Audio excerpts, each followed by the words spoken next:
जो लोग पूरा साल पढ़ रहे हैं और आप केवल आखिरी के 120 दिन यानी नियरली 4 मंथ्स पढ़ना चाहते हैं, क्या आप नीट को क्रैक कर सकते हैं? कर सकते हैं तो कैसे? लास्ट 15 डेज हम एक्सक्लूसिवली ओनली रिवीजन के लिए रखें तो भी हमारे पास में 118 डेज होते हैं यानी नियरली 120 डेज होते हैं। हम कह तो देते हैं कि सोशल मीडिया बंद कर दो, डिस्ट्रैक्शंस मत करो, पर वो इतना ईजी नहीं है। भाई कौन चाहता है टाइम वेस्ट करना इंस्टा पे, फेसबुक पे?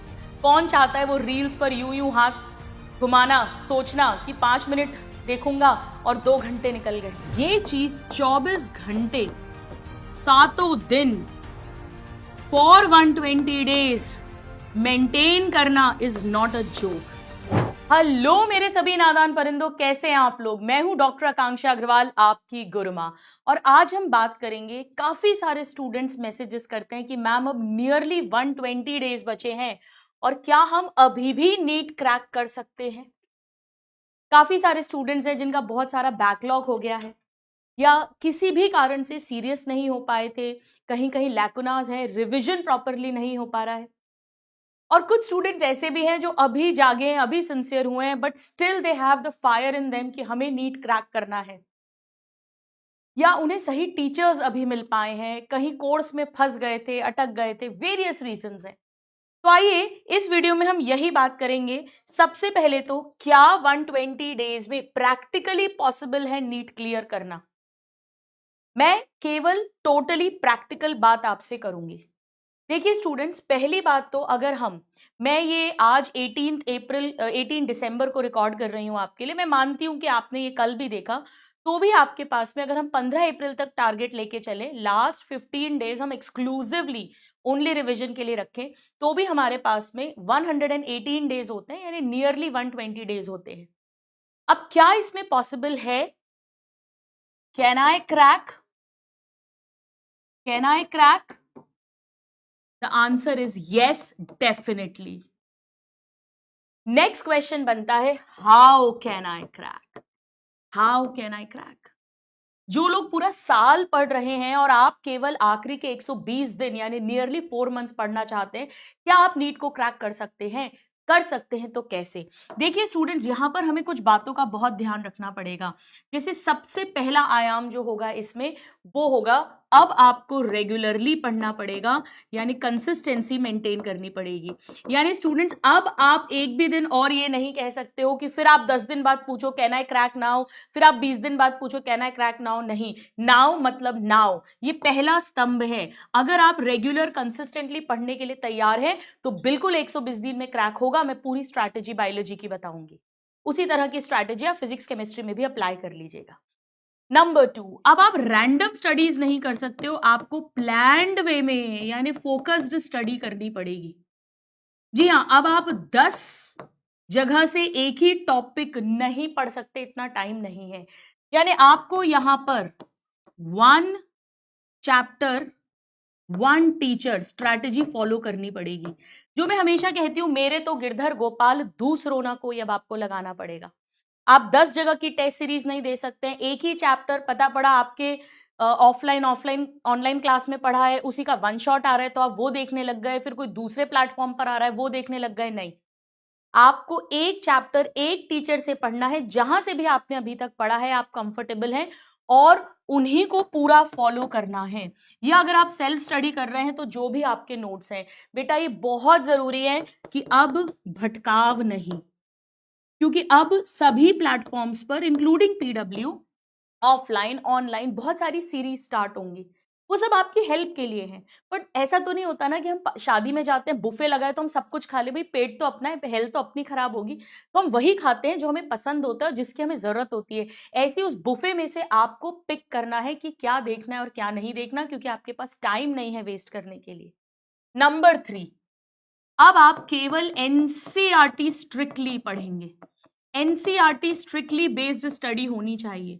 आप जहां पर भी पढ़ेंगे वहां of course NCERT he follow होगी, बट अब आप बहुत ज्यादा एक्स्ट्रा नॉलेज के लिए कि इसका क्या कारण है, उसका क्या कारण है, वो फलाने क्वेश्चंस आ गए, वो आप आउट ऑफ एनसीईआरटी नहीं जा सकते।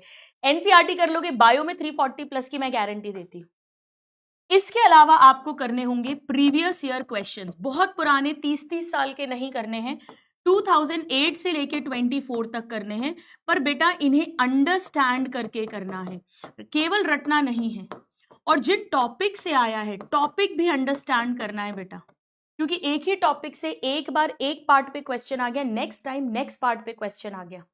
जैसे एक बार क्वेश्चन आ गया था 2020 में, if I am not remembering wrongly, एक बार आ गया था कि बायोकेमिकल एविडेंस जो है, एम्ब्रियोलॉजिकल एविडेंस, वो किन्होंने दिया था, तो वो अर्न्स्ट मेयर आंसर था। और उसी का नेक्स्ट पेपर कोविड वालों के लिए जब हुआ तो उसमें आ गया कि embryological evidence was disapproved by, और वहां पर वॉन मेयर आंसर हो गया। तो एक ही टॉपिक, यानी पीवाईक्यूज में टॉपिक बहुत इंपॉर्टेंट है, कभी होमोलोगस से आया है तो कभी एनालॉगस से आ गया, तो टॉपिक वाइज अंडरस्टैंड करना है। पीवाईक्यूज बेटा बहुत जरूरी है, क्योंकि कुछ कुछ पीवाईक्यूज जो है सम, वो आउट ऑफ एनसीईआरटी भी कॉन्सेप्ट है, तो उतना ही करना है अपने को पीवाईक्यू में। 2008 में मेजर सिलेबस चेंज हुआ था, इसलिए उसके पहले के पीवाईक्यूज करके बिल्कुल टाइम वेस्ट मत करिए। अब पर चैप्टर एमसीक्यूज आप 50 भी लगा लोगे बायो में तो बहुत है बेटा, बहुत है। बायो की बात कर रही हूं मैं, बायो की थ्योरी पे ज्यादा फोकस करना है। अगर हम बायो की बात करें पर्टिकुलरली तो थ्योरी पर ज्यादा फोकस करना है। थ्योरी आती होगी तो क्वेश्चन हो सकता है उसी थ्योरी पे स्टेटमेंट वाइज बना दे, उसी पे असर्शन रीजन बना दे, उसे ही मैच द कॉलम के फॉर्म में दे दे, कैसे भी क्वेश्चन आ सकता है। अगर थ्योरी क्लियर है तो कोई प्रॉब्लम नहीं होगा। नाउ वेरी वेरी इंपॉर्टेंट, इसके बाद में टेस्ट रेगुलरली देना है। टेस्ट भी आप एक ही जगह का देंगे, जहां भी या तो आप पढ़ रहे हैं या कोई ऑनलाइन सीरीज है, बट एक ही सीरीज का टेस्ट देंगे, उसे रेगुलर देंगे और उसके बाद उसका एनालिसिस करेंगे। यूट्यूब पर मैंने टेस्ट एनालिसिस का वीडियो ऑलरेडी डाला हुआ है, उसे आप देख सकते हैं, और जो बहुत अच्छे क्वेश्चंस हो उन्हें पेन डाउन भी करना है। और सबसे बड़ा स्तंभ होगा रिवाइज। जी हम वेट नहीं करेंगे कि पूरा सिलेबस 15 अप्रैल को करने के बाद एक बार में रिवीजन करें, नहीं, रिवीजन हम साइमल्टेनियसली करेंगे। वो कैसे करना है वो भी मैं अभी आपको सिखाऊंगी। अब सबसे पहले हम पढ़ना शुरू कैसे करेंगे? सबसे पहले बेटा हम कैसे स्टार्ट करेंगे? दो तरीके हैं चैप्टर्स को स्टार्ट करने के। देखिए आप क्या कर सकते हैं, पूरी बायो में 32 चैप्टर्स है, मैं अभी बता दूंगी कौन सा चैप्टर कितने दिन में कवर करना है, और आराम से होगा। दो तरीके हैं, एक तो ये कि आप चैप्टर्स को इजी, मीडियम और हार्ड में अपने हिसाब से जमा लीजिए। आपको जो सबसे मुश्किल लगते हैं, मीडियम लेवल लगता है या हार्ड लेवल या इजी लेवल, ये बैठकर आज एक्सरसाइज करनी है। भले ही आधा पौन घंटा लगेगा, बट ये स्ट्रैटेजी नहीं होगी, प्लान फोकस वे में नहीं पढ़ेंगे तो मुश्किल हो जाती है। दूसरा तरीका ये है कि आप थोड़े से शॉर्टर और लॉन्गर ऐसे भी चैप्टर्स को डिवाइड कर सकते हो, जैसा आपको ठीक लगे। जैसे भाई एक शॉर्ट ले लिया, फिर एक लॉन्ग ले लिया, लिविंग वर्ल्ड पढ़ लिया, उसके बाद मैंने सपोज बायोलॉजिकल क्लासिफिकेशन उठा लिया, फिर एक छोटा चैप्टर ले लिया, मान लो मैंने इकोसिस्टम ले लिया, फिर मैंने मॉलिक्यूलर बेसिस ले लिया, फिर मैंने बायोडाइवर्सिटी कंजर्वेशन ले लिया या माइक्रोब्स ले लिया, फिर मैंने मॉलिक्यूलर बेसिस ले लिया। तो आप अपने हिसाब से चैप्टर्स को दो तरीके से पढ़ सकते हैं, या तो ऐसे या तो ऐसे। तो इनके बीच में आप ऑल्टरनेट कर लेना, एक ईजी ले लिया, फिर एक हार्ड ले लिया, फिर एक मीडियम ले लिया। तो ऐसा भी नहीं हार्ड है तो बिल्कुल मनी बोरी हो गए अपन या नर्वस हो गए, और ऐसा भी नहीं इजी इजी और फिर एकदम से लास्ट में हार्ड आएंगे तो अपनी बत्ती गुल हो जाए, वो भी नहीं होना चाहिए। तो सबसे पहले आप चैप्टर्स को इस तरह से डिवाइड करिएगा। कौन सा चैप्टर कितने दिन में होगा वो मैं अभी बता दूंगी। उसको पढ़ेंगे कैसे? अब दो तीन तरीके हैं देखिए पढ़ने के। अगर आप ऑलरेडी किसी नोट से पढ़ते हैं, अगर आप सेल्फ स्टडी कर रहे हैं या ऑफलाइन ऑनलाइन जहां से भी पढ़ रहे हैं, जो भी आपके नोट्स हैं, एक तरीका है आप नोट से पढ़िए। पर नोट से केवल वही स्टूडेंट्स पढ़ सकते हैं जिन्होंने नोट से पूरे साल अच्छे से पढ़ा हो। अदरवाइज सेकंड ऑप्शन होगा आपका एनसीईआरटी। एनसीईआरटी उठाएंगे, एक एक लाइन रीड करेंगे, उस लाइन को अंडरस्टैंड करेंगे, लर्न करेंगे, और इसके बाद क्वेश्चंस प्रैक्टिस करेंगे, एमसीक्यूज। कोई भी स्टैंडर्ड बुक ले लो जो भी आपके पास है, कोई नई खरीदने की जरूरत नहीं है बेटा। 99.9% क्वेश्चन सब में सेम होते हैं, क्योंकि थ्योरी सेम है, सभी एनसीईआरटी ही बेसिक बुक फॉलो कर रहे हैं, तो उसके लिए कोई पैसे खराब करने की जरूरत नहीं है। और उसके बाद आप पीवाईक्यूज सॉल्व करेंगे। पीवाईक्यूज भी आपको किसी भी स्टैंडर्ड बुक में मिल जाएगा, 2008 से लेके 2024 तक के। उल्टा चलना स्टार्ट करना, यानी 24 से स्टार्ट करते हुए 2008 की तरफ जाएंगे अपन, ठीक है। अब इस तरह से हम पढ़ेंगे। अब हमें पढ़ते हुए क्या करना है, हमारा एम ये है बेटा, वो जो लास्ट के अराउंड 20 डेज हैं उनके लिए तैयारी करना, क्योंकि फाइनली जो आप पढ़ के जाओगे आखिरी के 15 से 20 दिन में वो बहुत ज्यादा इंपॉर्टेंट होता है। अब देखिए, इसके लिए हमें क्या करना होगा, सबसे पहले हमने चैप्टर्स डिसाइड करा, चैप्टर उठाया, डिविएट नहीं होना। आपका फ्रेंड बोलेगा यार मैं तो ये कर रहा हूं, ये ज्यादा इंपॉर्टेंट है, तू ये क्यों कर रहा है, बोला हाँ यार कोई बात नहीं तू कर, स्माइल कर दो, एक कान से सुनो दूसरे से निकालो, अपनी स्ट्रैटेजी फॉलो करनी है। तो सबसे पहले मैंने ये करा, मैंने कुछ चैप्टर उठाया, मैंने उसे अच्छे से पढ़ा, उसे अच्छे से अंडरस्टैंड किया, उसके कुछ क्वेश्चंस लगा लिए, उसके PYQs लगा लिए। अब मैं इसके बाद में नेक्स्ट स्टेप करूंगी रिविजन का। अब रिविजन कैसे होगा, अगेन रिविजन का तरीका ध्यान से देखिएगा। रिवाइज या तो आप नोट से कर सकते हैं, बट आई वुड सजेस्ट कि अगर आप पहली बार पढ़ रहे हैं, आपके पास एनसीईआरटी होगी, तो एनसीईआरटी को फोकस करिए, ताकि एनसीईआरटी की वो लाइंस एज इट इज हमें एग्जाम में नीट में याद आती हैं। तो रिविजन के दो तरीके होते हैं, एक तरीका होता है थ्रू योर नोट्स या एनसीईआरटी जो भी आप फॉलो कर रहे हैं, और दूसरा तरीका होता है थ्रू क्वेश्चंस। क्वेश्चंस के थ्रू भी रिविजन होता है। मुझसे आप पर्टिकुलरली पूछोगे तो मैं थ्योरी के थ्रू रिवाइज करना ज्यादा प्रेफर करती हूं, अगर आप मुझसे बात करेंगे एज अ स्टूडेंट।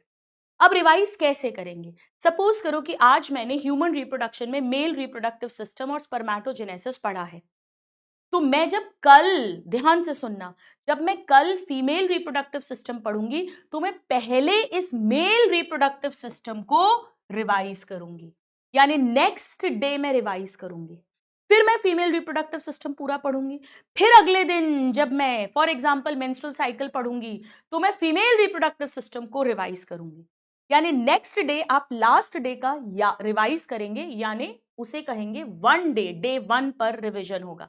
ट्यूसडे जो पढ़ा है वेडनेसडे रिवाइज होगा, वेडनेसडे पढ़ा है थर्सडे रिवाइज होगा, थर्सडे पढ़ा है फ्राइडे रिवाइज होगा। इसके बाद आप रिविजन करेंगे उसी चीज का थर्ड डे पर।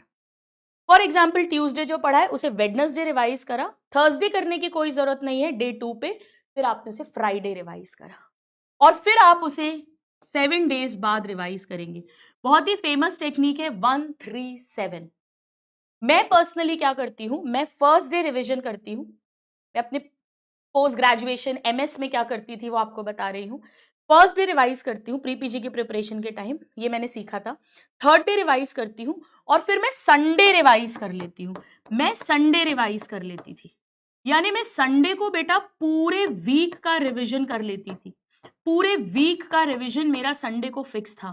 संडे को मैं देर तक सोना, टाइम बर्बाद करना नहीं करती थी, क्योंकि एक बात ध्यान रखिए, अगर 120 डेज में आप नीट क्रैक करने की सोच रहे हैं तो कोई छुट्टी अगर आती है हॉलीडे या संडे, वो एक्स्ट्रा एक्स्ट्रा एक्स्ट्रा इंपॉर्टेंट है।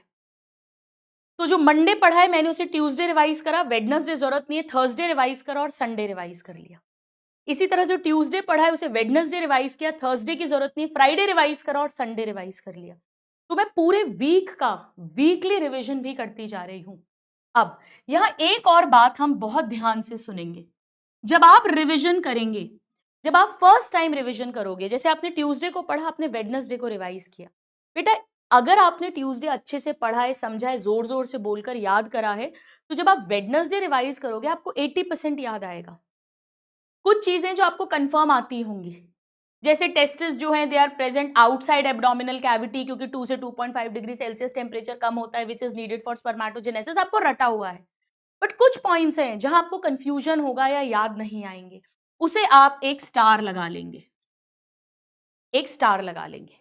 अब जब आप डे 3 पे रिवाइज करोगे तो बेटा पूरा रिवाइज नहीं करना, केवल सरसरी निगाहों से देखा हल्का सा, और जो स्टार वाले पॉइंट्स हैं उन्हें अच्छे से रिवाइज किया, उन्हें फिर से याद करा, फिर देखा। मान लो पहले 20 पॉइंट्स पर स्टार लगे थे, आपने उन्हें जब मंडे पढ़ के ट्यूसडे रिवाइज किया 20 पॉइंट्स पे स्टार लगाए थे, आपने उन्हें ट्यूसडे को ही अच्छे से लर्न किया था, और अब वेडनेसडे रिवीजन नहीं किया, आप थर्सडे पे आए, थर्सडे को उन 20 में से मान लीजिए कि आपको 13 पॉइंट्स याद आ गए, यानी अब 7 जो बचे हैं अभी भी याद नहीं आ रहे या कंफ्यूजन है, उस पर डबल स्टार लगा लोगे। अब जब आप संडे को फाइनली रिवीजन करेंगे तो आप ऐसे यूं फट फट फट फट नोट्स देखोगे तो 80 पॉइंट्स जो डे 1 के थे वो आप ऑलरेडी मंडे पढ़ चुके हो, ट्यूसडे हल्के से रिवाइज कर चुके हो, वेडनेसडे हल्के से रिवाइज कर चुके हो, आपको संडे को देखने की भी जरूरत नहीं है। जो स्टार लगाया था ट्यूसडे को, लर्न किया था 20 पॉइंट्स, उनमें से थर्सडे को हमें 13 पॉइंट्स याद आ गए थे और बाकी 7 पे डबल स्टार लगा था। हमने उन डबल स्टार वालों को लर्न भी करने की कोशिश की थी। अब हम संडे को सिर्फ स्टार और डबल स्टार वाले पॉइंट्स को रिवाइज करेंगे। फिर ऐसा होगा कि स्टार वाले तो याद आ ही जाएंगे जो 13 पॉइंट्स हैं, डबल स्टार के 7 में से मान लीजिए 5 पॉइंट्स याद आ गए, यानी अब वो जो 2 बचे उन्हें आप ट्रिपल स्टार लगा दोगे और उन्हें अलग से नोट डाउन कर लोगे एक रजिस्टर के अंदर। एक सेपरेट डायरी या सेपरेट रजिस्टर बनाइएगा, उनके अंदर आप इसे नोट कर लेंगे और फाइनली ये रिविजन्स होंगे आपके लास्ट 20 डेज के अंदर। लास्ट 20 डेज में पूरा पूरा सिलेबस रिवाइज नहीं होगा, केवल ये ट्रिपल स्टार पॉइंट्स रिवाइज होंगे और कभी मन करा तो डबल स्टार वाला भी रिवाइज कर लिया, बस बाकी कुछ भी रिवाइज नहीं होगा, सब आपको पक्का होगा। बेटा ये बहुत जबरदस्त रिवीजन टेक्निक बता रही हूँ, ये मैंने पर्सनली प्री पीजी की प्रिपरेशन के टाइम सीखी थी। बहुत कॉमन है, बहुत फेमस है, बट इंपॉर्टेंट है कि आप उसे अप्लाई कर रहे हो या नहीं कर रहे हो। आप इसे करके देखना, मेरे कहने पे इसे 2 वीक्स आप करके देखो, आप देखना आपका कॉन्फिडेंस लेवल अलग ही हो जाएगा। धीरे धीरे आपका दिमाग का मेमोरी, ग्रास्पिंग सब कुछ इंक्रीज हो जाएगी। अब किस चैप्टर को कितने दिन में पढ़ेंगे, तो यहां मैंने ये पूरा का पूरा एक चार्ट बना दिया है आपके लिए। बेटा ये पूरे 32 चैप्टर्स हैं, मैंने इसे 113 दिन का बनाया है। 7 डेज अभी भी आप पे बफर होगा, तो आप ये समझ लो कि भाई हम 15 अप्रैल की जगह हम 8 अप्रैल को ही सिलेबस खत्म कर देंगे। बट इसमें ढीले मत पड़ना कि 7 दिन है तो यहाँ 2 दिन खिसकाते गए, नहीं, करना है तो करना है। This is very very important. तो ये मैंने आपके लिए बना दिया है और बहुत आराम से आप एनसीईआरटी को थरली कवर कर सकते हैं इतने नंबर ऑफ डेज में जितना मैं बता रही हूं। अब यहां पर एक सबसे बड़ी प्रॉब्लम क्या आती है इसकी, स्टूडेंट्स मेन प्रॉब्लम ये होती है कि ये चीज 24 घंटे 7 दिन फॉर 120 डेज मेंटेन करना इज नॉट अ जोक। फिर से टाइम बर्बाद होने लगता है स्टूडेंट्स को और जैसे जैसे टाइम वेस्ट होता है वैसे वैसे फिर से ये लूप चल जाएगा। कितनों के साथ ऐसा होता है मुझे कमेंट में जरूर बताना कि शुरुआत तो जोर शोर से करते हैं पर इसी भटकाव के कारण, कंसिस्टेंसी मेंटेन ना करने के कारण किसी भी रीजन से गड़बड़ हो जाती। अब बेटा यहां पर बहुत ज्यादा जरूरी है मेंटल स्टेबिलिटी होना। मेरी बात ध्यान से सुनिए, हम कह तो देते हैं कि सोशल मीडिया बंद कर दो, डिस्ट्रैक्शंस मत करो, पर वो इतना इजी नहीं है। भाई कौन चाहता है टाइम वेस्ट करना इंस्टा पे, फेसबुक पे? कौन चाहता है वो रील्स पर यूं यूं हाथ घुमाना, सोचना कि 5 मिनट देखूंगा और 2 घंटे निकल गए? कोई नहीं चाहता, बट फिर भी होता है। इसके लिए आपको अपने ईश्वर से, अपने इष्ट से जुड़ना पड़ेगा। बेटा मेरे कहने पर नाम जप शुरू करिए प्लीज, 10 मिनट सुबह, 10 मिनट रात को सोते टाइम। जिस भी ईश्वर को आप मानते हैं, अगर आप निराकार को मानते हैं तो आप ओम जो यूनिवर्सल साउंड है उसका जाप कर सकते हैं। कोई भी हरि के स्वरूप का, जैसे राम राम राम राम, राधा राधा राधा राधा, ओम ओम ओम ओम, इनका जाप शुरू करिए 10 मिनट सुबह, 10 मिनट रात। और number 2, daily must do, can do and don't do list बनाइए। ये मैंने यूट्यूब पर डाल भी रखी है। एक रात पहले अगले दिन की प्लानिंग करो, एक अलग से डायरी बनाओ। मैं इसे जागृति डायरी या रजिस्टर कहती हूँ। मेरे स्टूडेंट्स मुझे रेगुलरली टेलीग्राम पर भेजते भी हैं, मुझे क्या पढ़ना ही पढ़ना है, क्या है जो थोड़ा टाइम मिला तो मैं एक्स्ट्रा पढ़ सकता हूं, और क्या है जो मुझे बिल्कुल नहीं करना है। मुझे ओवर थिंकिंग नहीं करनी है, मुझे इंस्टा 20 मिनट से ज्यादा नहीं देखना है। ये लिखो। जब आप लिखोगे रोज रोज, 2 दिन 3 दिन 4 दिन फॉलो नहीं करोगे, अपने आप शर्म आएगी, गिल्ट आएगा, चीजें फॉलो होती है। अगर आप सोचेंगे ही नहीं, बस दिमागी लेवल पर रहेगा, तो कम होना मुश्किल होगा। एंड वेरी वेरी इंपॉर्टेंट बेटा, अवॉइड नेगेटिविटी। अब ये सबसे ज्यादा जरूरी है। किसी भी तरह का नेगेटिव कमेंट्स, नेगेटिव माहौल, नेगेटिव इंसानों से दूर रहना है, चाहे वो आपका कोई फ्रेंड हो, आपका कोई रिश्तेदार हो। अगर आप अवॉइड कर सकते हैं तो टोटल अवॉइड कर दीजिए, बिकॉज आप बहुत छोटे हैं अभी। कहना आसान है कि एक कान से सुनो दूसरे से निकालो, इतना आसान नहीं होता जब कोई तीखा शब्द बोलता है। तो बेहतर ये है कि आप अपने घर वालों को भी बोल दो और ऐसे लोगों के फोन ही अवॉइड कर दो अगर कर सकते हो। और बिल्कुल ही नहीं कर सकते हो तो भाई जब उनसे बात हो रही हो तो कोई पिक्चर का गाना इमेजिन कर लिया करो या पिक्चर की स्टोरी इमेजिन कर लिया करो, ताकि उनके कानों के शब्द, उनके जो मुंह के शब्द हैं, आपके कान में ज्यादा अंदर तक ना घुसे। किसी भी तरह की नेगेटिविटी, किसी भी तरह का प्रोपोगेंडा इसमें नहीं पढ़ना है। जैसे अभी नीट के सिलेबस चेंज को लेकर कितने वीडियोस बने, लाइव हुए, आधा घंटा 2 घंटा, वो सब बेटा व्यूज का खेल है। पीडब्ल्यू की तरफ से एक शॉर्ट्स गया था, केवल इंस्टा पे मैंने केवल एक स्टोरी पोस्ट कर दी थी, exactly no change in NEET 2025 syllabus of biology. आप पढ़ते रहो, टाइम वेस्ट मत करो। तो बेटा ये सब चीजें अब होंगी, छोटी से छोटी बात का बतंगड़ बनाया जाएगा। आप अपने कहीं भी जहां पर भी ट्रस्ट है वो एक टीचर को फॉलो करिए, न्यूज मिल जाएगी, टाइम बर्बाद मत करो। यहां तक बिल्कुल अच्छे से सबको क्लियर है कि हमें क्या क्या करना है? Very very important.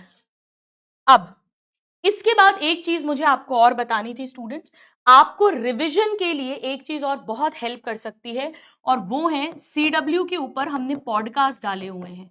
अगर आपके पास PW के ऑनलाइन बैच है तो यकीन बैच के अंदर मैंने जूलॉजी 3.0 के अंदर और 2.0 बॉटनी अल्फा के अंदर बॉटनी के सारे पॉडकास्ट है। वरना आप CW चैनल पे भी देख सकते हैं, पॉडकास्ट है, मेरे और मैम हम दोनों ने मिलकर रिकॉर्ड करे हैं। इनसे भी क्विक रिविजन्स में आपको बहुत ज्यादा हेल्प मिलेगी। चलिए आइए मेरे नादान परिंदों, अब आई होप यहां तक सबको क्लियर है बिल्कुल अच्छे से। स्टूडेंट्स की काफी डिमांड पर मैंने ये ऑफिशियल टेलीग्राम चैनल भी बनाया है। आप इस QR कोड को स्कैन कर सकते हो अपने मोबाइल के गूगल पे जाकर, इसे ज्वाइन कर सकते हैं। ये आपको यहां मैं daily dose, tricks, tips, motivated रखना और ये स्पेशली ये जो मेंटेन करना है उसमें आपके हेल्पफुल होंगी। तो स्टूडेंट्स आप जहां भी पढ़ रहे हो आप वहां पर पढ़ाई कंटिन्यू करिए। आप चाहे सेल्फ स्टडी कर रहे हो, ये स्ट्रैटेजी मोर देन इनफ है बायोलॉजी में 340 प्लस मार्क्स लाने के लिए, अगर आप इसे सिंसियरली फॉलो करेंगे। बट अगर मान लीजिए कि आप खुद से फॉलो नहीं कर पा रहे हैं, आपको कुछ हिच होता है, आप उतनी रेगुलरिटी मेंटेन नहीं कर पाते हो, आपको एक हेल्पिंग हैंड चाहिए, तो PW जो है विद्यापीठ के अंदर फास्ट ट्रैक प्रोग्राम स्टार्ट करा है। आपके जो नियर बाय विद्यापीठ है वहां पर आप इसके लिए इंक्वायर कर सकते हैं। यहां पर 120 डेज में ऑफलाइन बैच के अंदर आपका कंप्लीट प्रिपरेशन कराई जाएगी। It is like an ultimate revision batch kind of a thing, जहां पर 120 डेज में आप प्रिपेयर कर सकते हैं। और अगर आप इसमें एनरोल करते हैं, अभी क्रिसमस ऑफर है 30% ऑफ का, PW ऐप पर आपको इसकी डिटेल्स मिल जाएंगी फास्ट ट्रैक कोर्स की, तो आप उसे भी ज्वाइन कर सकते हैं। बट मैं फिर से बोलूंगी कि मोस्ट इंपॉर्टेंट है बेटा आपका पढ़ाई करना, आपका पढ़ाई करना। आप फास्ट ट्रैक बैच ज्वाइन करें, आप खुद से पढ़ें, आप जहां भी पढ़ रहे हैं ऑफलाइन ऑनलाइन वहां पढ़ें, लेकिन 120 दिन अब डिसाइडिंग है और मुझे पूरी उम्मीद है कि आप सब बहुत अच्छे से पढ़ेंगे एंड आई होप कि ये स्ट्रैटेजी आपको हेल्पफुल होगी। प्लीज मुझे कमेंट्स में बताना कि इस स्ट्रैटेजी में से कौन कौन से पॉइंट्स हैं जो आपको बहुत यूजफुल लगे, कि इससे मुझे लगता है मेरी प्रिपरेशन में एक अलग ही एज आ जाएगा और मैं अपने ड्रीम मेडिकल कॉलेज में जरूर पहुंचूंगा या पहुंचूंगी, और गुरुमा सिलेक्शन पर आपसे जरूर मिलेंगे। All my love and all my blessings to all my dear students, all my Nadan Parindo. Thank you and God bless you. Take care.